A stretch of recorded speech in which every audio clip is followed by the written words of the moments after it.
ஓம் சக்தியே ஆதிபராசக்தியே, ஓம் சக்தியே மருவூரரசியே, ஓம் சக்தியே ஓம் விநாயகா, ஓம் சக்தியே ஓம் காமாட்சியே, ஓம் சக்தியே ஓம் பங்காரு காமாட்சியே.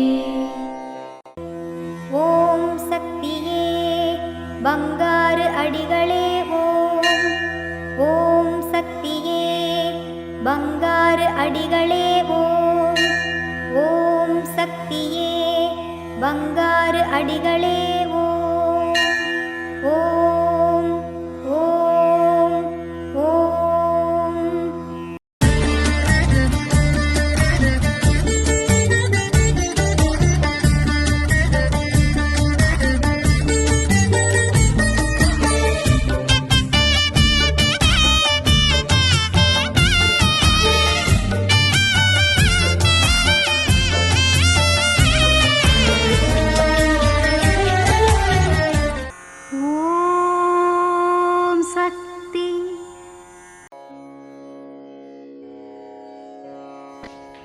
ಓಂ ಶಕ್ತಿ.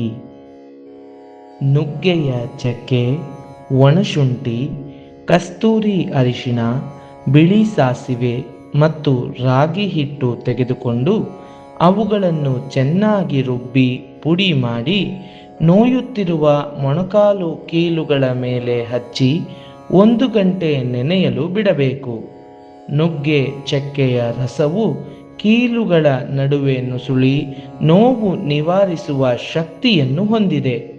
ನಂತರ ಅನ್ನ ಬಸಿದ ನೀರನ್ನು ಕುದಿಸಿ ಹದವಾಗಿ ಮೊಣಕಾಲು ಕೀಲುಗಳ ಮೇಲೆ ನಿಧಾನವಾಗಿ ತೊಳೆಯಿರಿ. ನೀವು ಇದನ್ನು 1 ತಿಂಗಳು ಮಾಡಿದರೆ ನೀವು ಗುಣಮುಖರಾಗುತ್ತೀರಿ. ಇದು ಅಮ್ಮನವರ ದೈವವಾಣಿ.